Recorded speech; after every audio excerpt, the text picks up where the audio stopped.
Hi, everyone. Welcome to the latest installment of our ongoing editorial webinar series, Coffee Talk.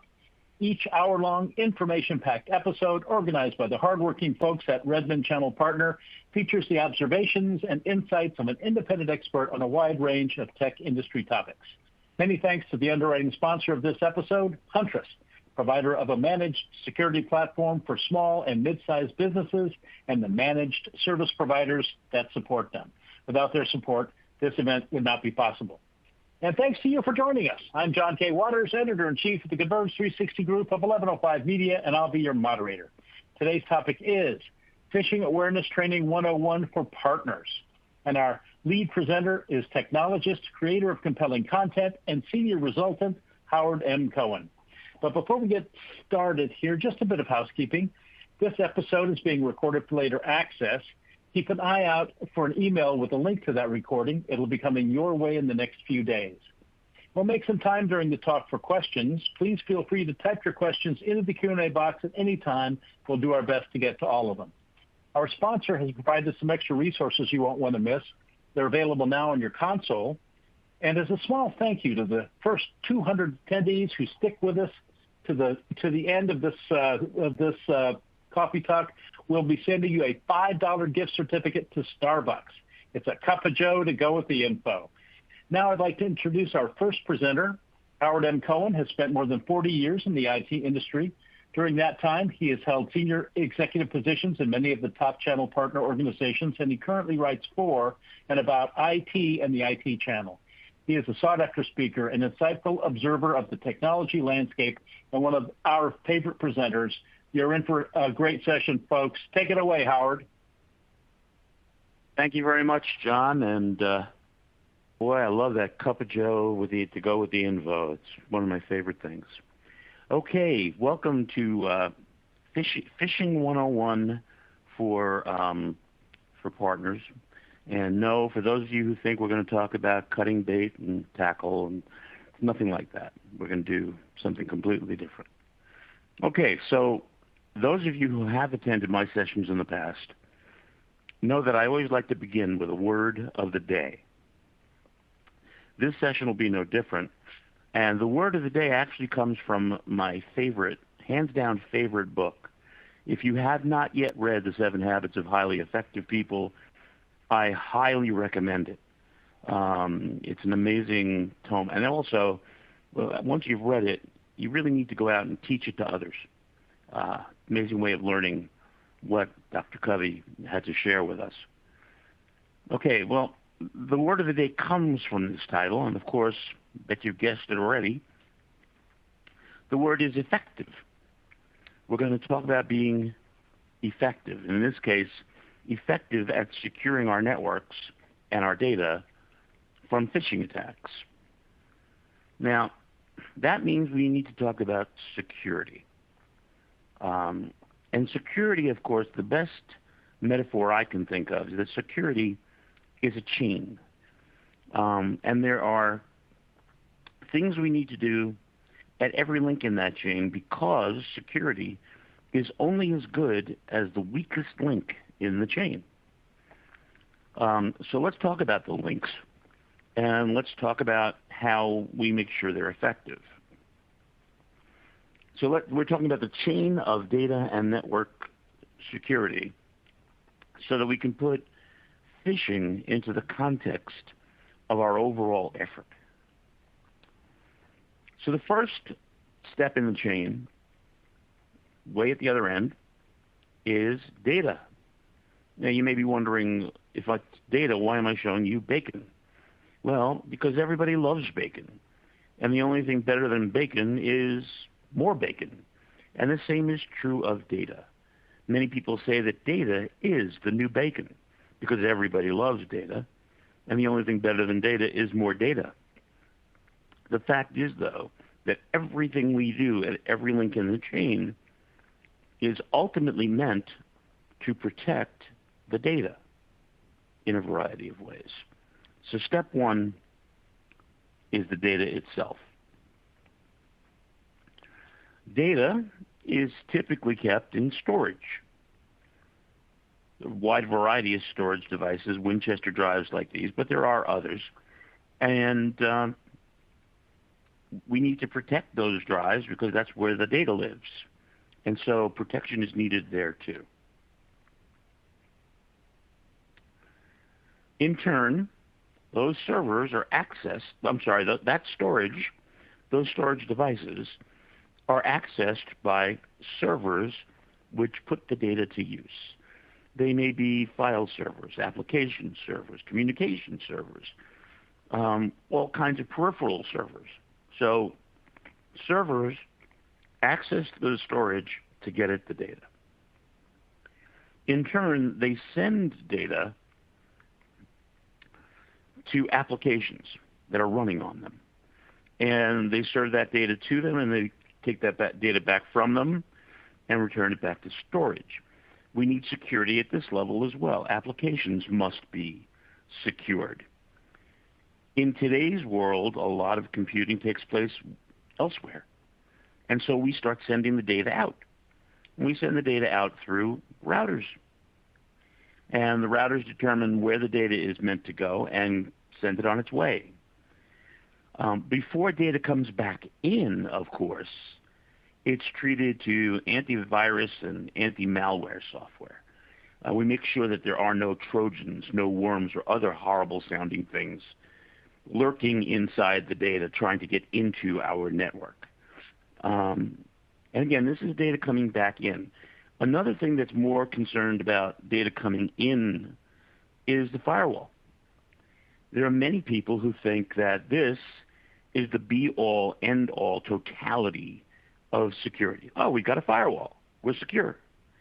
Nothing could be further from the truth, and I suspect there is nobody in this audience who doesn't know that. So the firewall really is meant to separate you and your local area network inside from the wild, woolly world of the wide area network outside.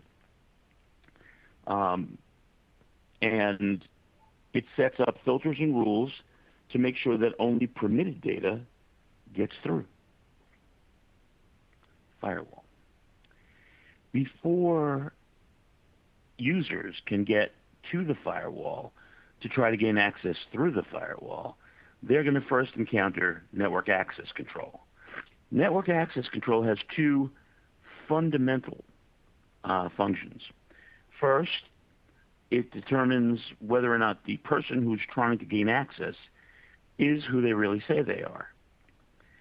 Second, they have to determine whether or not the device that that person is using is what it says it is and is configured properly so that it can indeed access the network securely.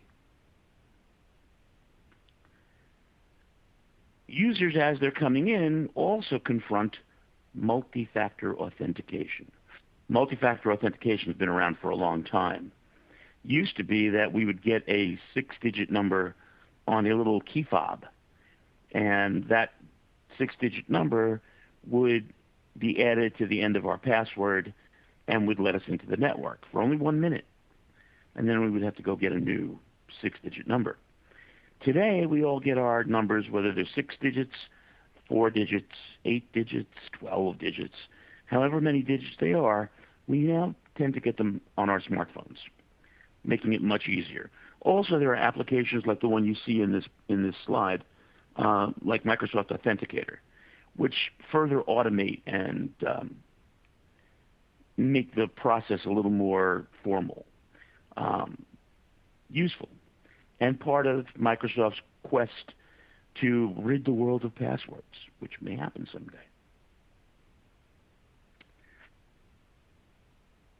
Before anything gets even close to the network, it's going to run smack into your intrusion prevention system.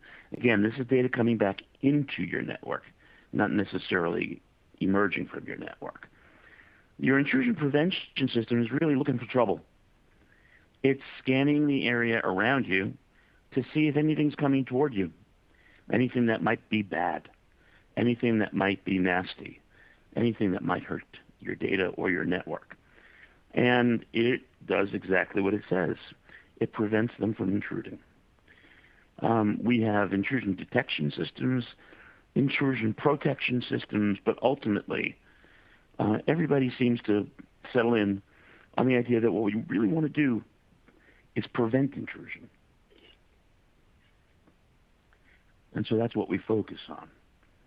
Now, of course, once we get past the intrusion prevention system, we now find ourselves in the Internet, a massive collection of copper, fiber optic, wireless, and other media that conduct data of all types all over the world.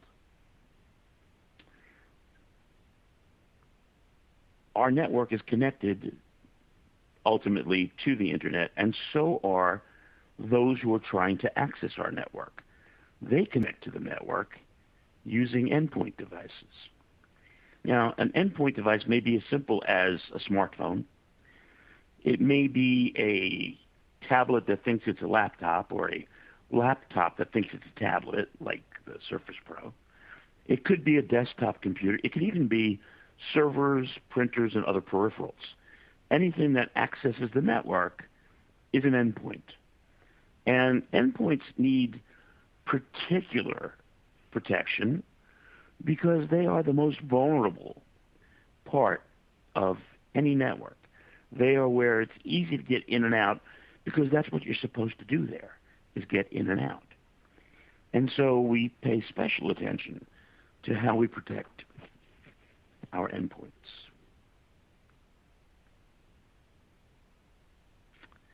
Now, finally, we started with the data, put the data into storage, took it out with servers, sent it through the router, sent it through the intrusion prevention system, sent it through all the other layers,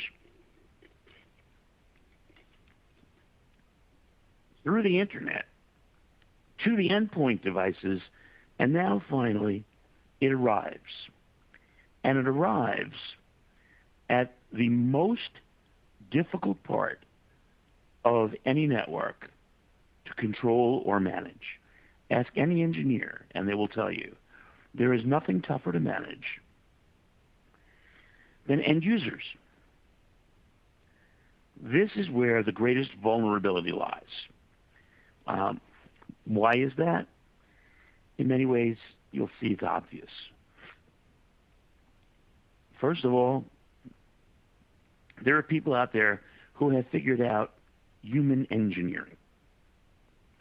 And by that, I mean coming up with plans that use the nature of a human being to create the vulnerability that allows you into the network. And there are many. People are famously fallible. For one thing, they're easily distracted. If a sufficiently attractive member of the opposite gender passes by their desk, good chance they'll be distracted. And they won't be looking at the screen, and they won't be paying attention to what's going on right in front of them. There are other distractions. There was an eclipse yesterday. Got everybody away from their desks. So there are many ways in which a human being can be distracted. But even if they're not, they're subject to mood. Everybody gets moody once in a while. They came in after a fight with their spouse or their kids or somebody else, and they can't get over it. They can't get past it. So they're sitting there feeling really badly. And you can hear it, and you can feel it, and unfortunately it turns up in them missing a step here or there, or flipping the wrong switch, or giving the wrong command, or checking the wrong box. There's a million of them. Which means that people overall are inconsistent. You cannot count on them to do the same thing the same way twice. And of course, people are unpredictable. You never know what they're going to do. This is the reason that human engineers love targeting humans as their way into your network, because basically humans are easily fooled, much more easily than digital devices. In fact, recent studies show that 3/4 Fully three-quarters of breaches involve some human element. People were involved somewhere along the line in three-quarters of breaches. So, no surprise there. And of course, what they're fooled by most easily are what we lovingly refer to as phishing emails. By the way, notice, and I forgot to point it out, that when we get to the end user, the link of chain becomes a hook, because here's where the phishing is going to go on. And it takes the form, usually, of an email. And so maybe they get an email from Netflix. I recently saw a version of this that just had that big, epic N at the top. Didn't spell out Netflix, just N. And the same thing. Your credit card expired. So they can't get paid. They want you to update your credit card. Okay. They make it easy. Just click Update Account Now. Unfortunately, this message is not from Netflix. It is from somebody else. And when you click that Update Account Now button, you're going to open a door that allows bad actors to get into your network and attack your data and do all kinds of horrible things to your data, some of which you won't be able to recover from unless you pay them an awful lot of money. And so, yes, phishing typically leads to ransomware. Okay. So what's the easy way around this? Well, the good news is there is an easy way. When you get something like this, do not click the button. Doctor, it hurts when I go like this. Don't go like that. Don't click the button. Instead, go to Netflix. Go to a browser, enter netflix.com. Go to Netflix, go to your Netflix account, and see if your credit card is indeed expired, or if you even owe a payment. You may find that you don't. And then you know that this was a bogus message. The easiest way to stay safe is to try to avoid clicking buttons like that. Just that simple. Here's another one. This time it's from a bank. And if you've ever banked with Citibank, you'll recognize the colors. Those look like Citibank colors. That looks just like the Citibank logo. But I would call your attention to the top where we can see the URL that got us here. And although it says citibank.com, it's followed by a lot of other things. .com is not the end of the URL. In fact, in the case of the first part, triproducos.com.brazil is probably the domain this is coming from, not Citibank. And so you need to look at that. You need to interrogate the URL and make sure that it's coming from where you think it's coming from.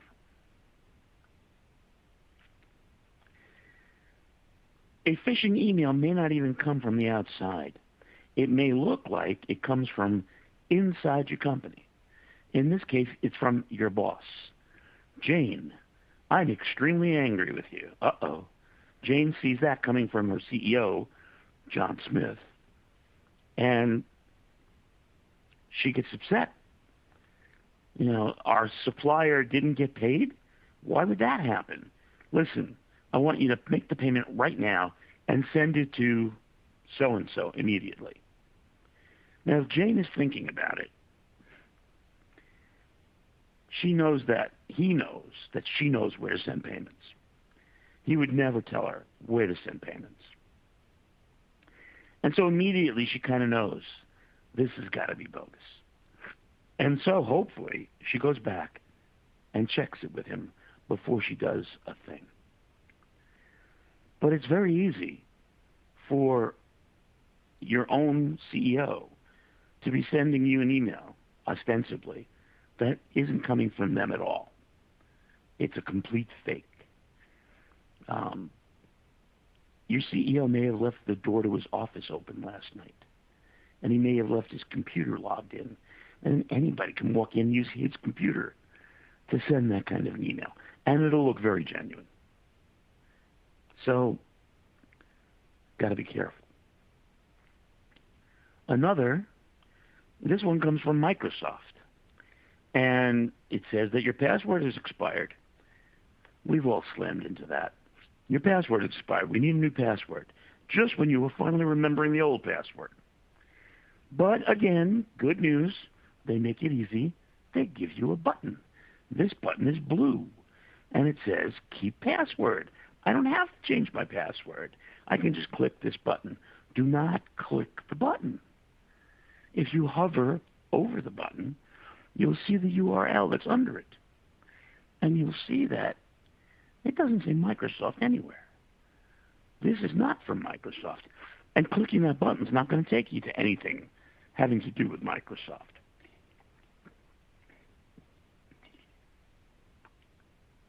Don't click the button. If you think it might be real, go to your Microsoft account and check to see if when you get there, it's asking you to change your password.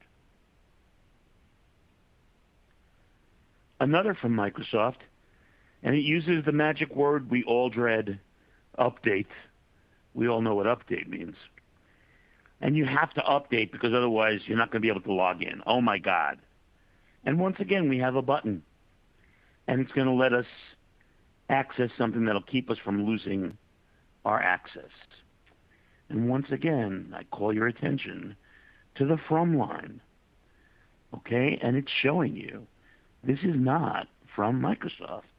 It's from somebody at mail.com.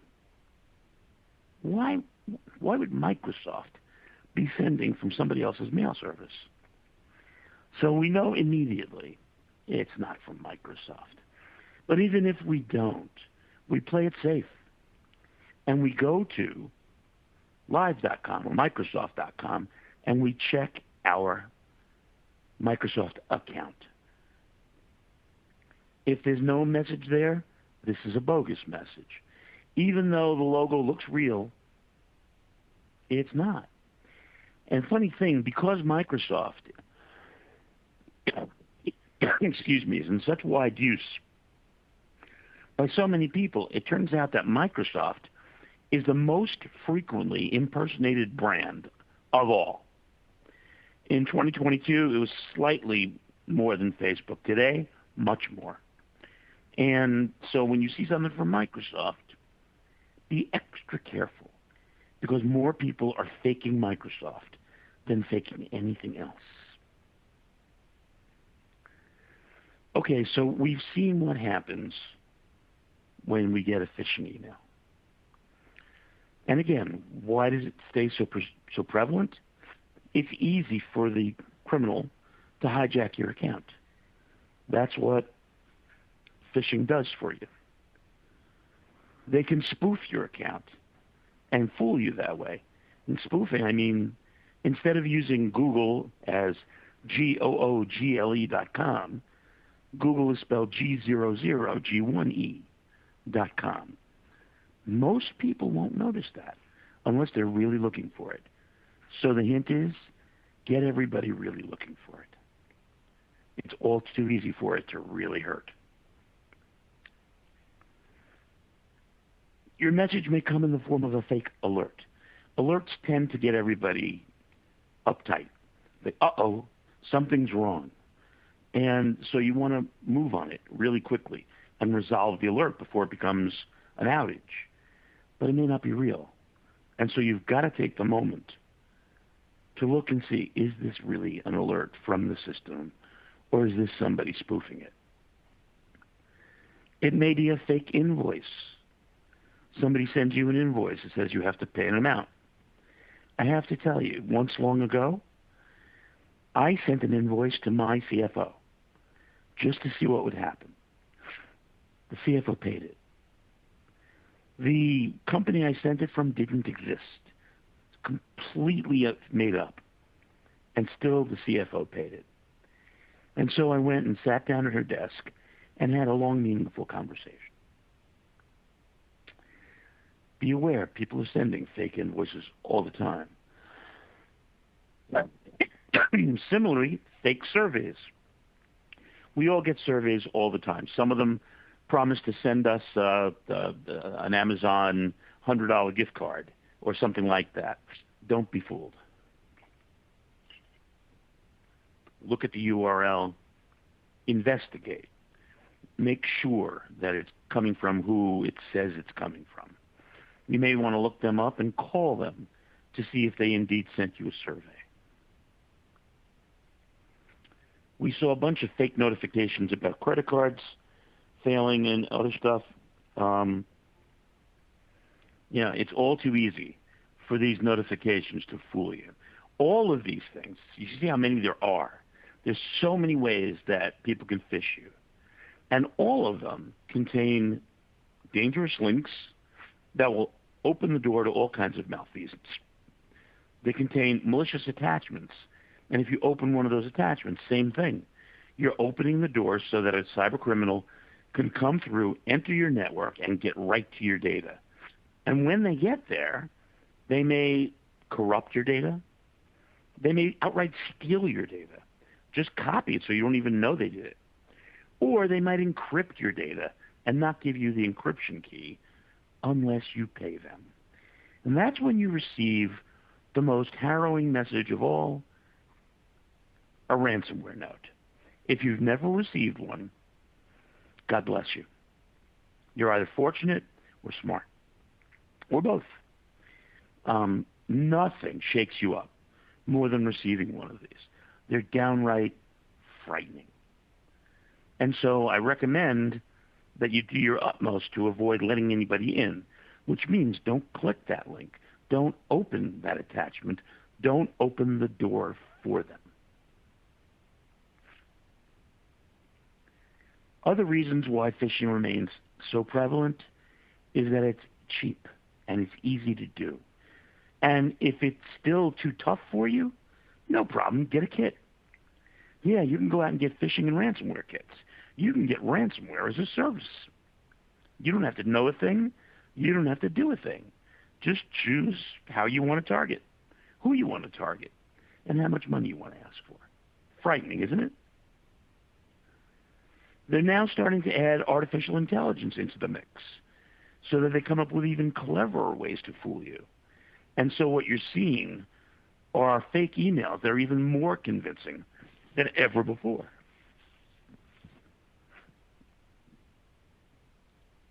All of these are meant ultimately to achieve credential theft.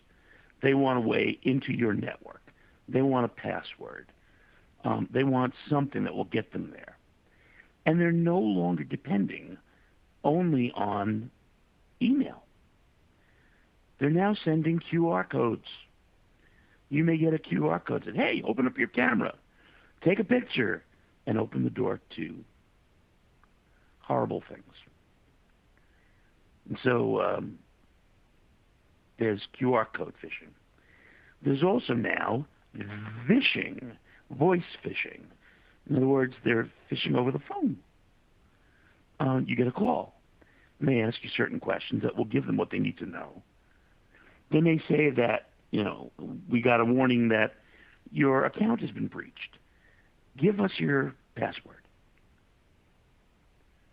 Don't fall for that. And then there's smishing. Smishing is, instead of email, they're using text. Yeah, texts. So almost nothing is sacred anymore. You may get any kind of message that may be terrible. You've got to become very adept at figuring it out. Now, the overwhelming majority of phishing attacks are broad. Anybody who will fall for it, that's who they're going after. Sometimes they go after a specific person. That's what's referred to as spear phishing. And all of it opens the door to ransomware. So you may be wondering, how do we combat phishing? Well, there is software. I would be remiss if I didn't mention that there is some anti-phishing software that detects unusual behaviors, people doing things they wouldn't ordinarily be doing, and blocking out known malicious domains. But honestly, it's hardly enough, not nearly enough. Really, the thing that is going to spell the difference for you is security awareness training. You're going to have to keep on training your people and training them again and reminding them and refreshing them. It's got to be a constant flow because it's all too easy to become complacent. Teach your employees to spot cyber threats the way we spotted some of them today, to spot social engineering, to spot ransomware. This will minimize your organization's exposure to cyber threats and will also help you maintain regulatory compliance with cyber insurance stipulations. Remember, regulatory compliance is not security, and security is not compliance. They're two separate things. You can be very secure and not be nearly compliant. You could be very compliant and not be nearly secure. With that, we're going to introduce you to somebody who can tell you a lot more about how to combat phishing. But first, John, I think we have some questions. We do. We have a couple right here. Let's get right to this. Our first question from Arnie, who's wondering, Howard, user training seems to be the best way to prevent successful phishing, but that doesn't sound very reliable. What's the best way to limit the damage if they do get through? Well, I guess the answer to that would come in figuring out what are the consequences, right? So if they do get through, most likely they're going to encrypt your data and you won't have the key. Now, that becomes unimportant. That becomes unimportant if you have another copy of the data. If you made a second live copy that has a restore point not too terribly long ago, it's very current, and you can restore it quickly. So to me, data backup is the best strategy to put into place to backstop anything else you do about phishing and ransomware. Okay, here's a question from Eduardo, who's wondering, how is AI's role in phishing attacks complicating our ability to minimize or manage and control attacks? One of the things that AI can do is it can anticipate. It can assess the activities of a person and determine what it thinks they're going to do next. Classic phishing didn't have that. Couldn't anticipate how the human was going to try to counter. Now they can. And so you may find yourself dueling with an AI. I don't know about you, but I don't have my AI sword yet. So it kind of worries me. Okay, we've got one from Lynn. Hi, Lynn, regular attendee. Hello, Lynn. And I'm going to ask you the second part. You touched on this during your presentation. What are the potential consequences of falling victim to a phishing attack? Maybe you want to expand on that just a little. I'm sorry, say that again. Sorry, I'm talking too fast here. What are the potential consequences of falling victim to a phishing attack? Okay, well, again, the target, Lynn, is your data. They're after your data. Mm-hmm. They may want to just deprive you of it. Or they may want to encrypt it so you have to pay them to give you the key. And of course, they could do that over and over and over again. So that's worrisome. Without your data, you can have a really hard time doing business. You can ruin your reputation. I once had a legal client say to me, the most important thing is to protect the face of the firm. And a firm that loses its data could very easily lose its client's data. And so that's not a good thing. So there's lots of consequences. The easiest way to make sure that you're as protected as possible is to combine user training and maybe even user conditioning, making it very painful for them. I tell people all the time, go phishing yourself. Send phishing emails to your own people. See who falls for them. Mm-hmm. Make those people's lives miserable. Sounds terrible. But really, it should hurt. It hurts the company. It should hurt the person. And the other part of it, as I said before, have a recent backup, as recent as possible, as quickly available for restoration as possible. Many recommend an air-gapped copy. In other words, a copy that's not accessible over the network. That's fine, as long as that air-gapped copy is on a machine that's accessible to you, so you can get the media and bring it back to the network when you need to restore. That, to me, is your best hedge against whatever consequences come along. It looks like that's all the time we have for this episode of Coffee Talk. Many thanks to Howard M. Cohen for an insightful presentation. And a special thanks to Huntress for sponsoring us. We could not have done it without them. Thanks, everyone, and have a great day.